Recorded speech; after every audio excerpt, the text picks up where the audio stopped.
Welcome back to Scorecard here on Citi TV. Anyway, let me start off with you. Let's talk about Chelsea, AFC Bournemouth. Chelsea will be asking themselves, really, what do we have to do again? Because Jackson, yes, he scuffed at his shots, but that hit the post. And then there was the Raheem Sterling ball as well. Conor Gallagher, point blank range save. I mean, at this point, I won't blame the coach because the coach's job is to instruct you or get you to create chances that you can put away. He cannot put the chances away for you. Well, the coach's job is also to put the right players in the team who can score goals. So, but unfortunately for Pochettino, the team today he put out, I'm talking about the bench in particular, there was nothing he could do about it. So many injuries, players. So he had what, 14 players fit? Yes, 14 players fit. I think of the players who started on the bench, only 3 of them had played at least one senior game for Chelsea. Wow. The rest were kids. And once things weren't going well against Bournemouth, there was hardly anyone you could bring in. He brought in Chilwell, who he didn't start. He brought in Cole Palmer and Maatsen. And those are not difference-making changes. He actually had to leave Sterling on the pitch, who was exhausted. You could tell that he could barely run anymore because there was no one to bring on for him. And I feel that Chelsea, I actually think Chelsea played well today. Yeah. They had a very good first half. In the second half, they got worse. And that emboldened Bournemouth to come into the game. The problem with Chelsea isn't creating chances, as you said. In the previous game against Nottingham Forest, they had 21 shots on goal.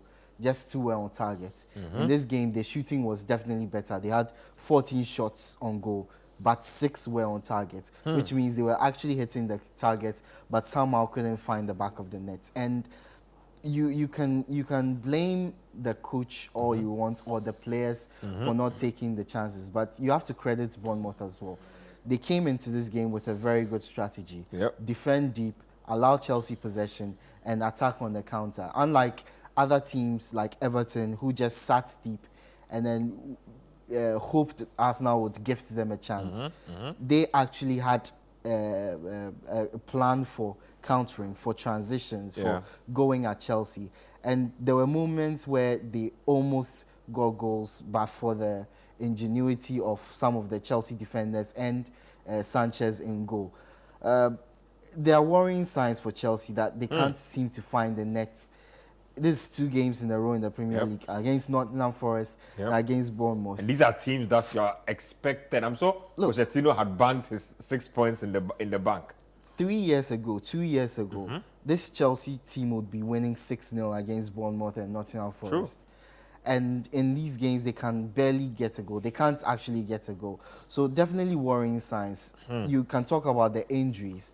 There are players who would definitely have started in this game who would have made an impact offensively. Nkunku, obviously. Reece James is a huge loss for Chelsea. But there were still players on the pitch who could have got a goal. Raheem Sterling should have taken a chance in the first half. That free kick was very unlucky. But aside that, he didn't offer enough attacking intent.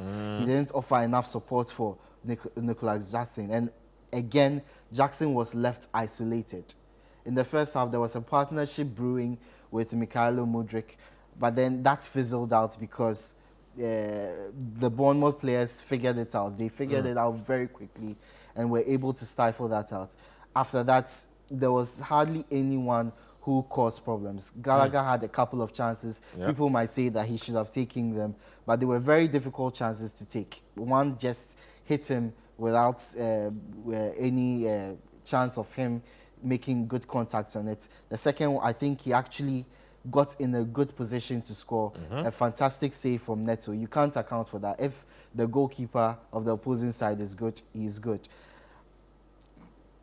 Chelsea should have got a number 9, a proper number 9 in the summer. I've always admired Jackson and how he plays, how he links up play, but he is not a player, a poacher who stays in the box, takes chances, and is able to make things happen when the supply isn't coming. And we are going to get to that, but I saw Vlahovic in action for Juventus, and this is a player that Chelsea could have got this summer if things had gone well. And that is exactly the player that the Blues needed. That is exactly the player that Chelsea should have struggle. got. Coach, just quick advice for Chelsea before we talk about Arsenal. I Quick think advice. there's no need to panic. The supporters should understand that it's a transitional period. It's going to take time. They've bought. So they need to believe in the process. They need to believe in the process. As for I think 1 or 2 buys should have been channeled to solving certain positions. And top on the list was a proper number 9. I have already said that I don't think they'll make top 4. They'll be very lucky if they even get anything close to a Top Europa or a Conference League because of the sort of purchases they've made. Yeah. Raheem Sterling, Nicholas Jackson. Naturally, if you look at this team, they are the only 2 goal scorers. And they are not And prolific. none of them will give you 15 plus goals. So that tells you this team is going to struggle for goals. And it means that if they want to win games, Yeah. they will have to take the lead. I just don't see them scoring 2 or 3 goals to win games. So if Chelsea were to concede, then you have to be very worried. And for me, they just have to give Pochettino enough time, Space to do space to do his job, and everything will be okay.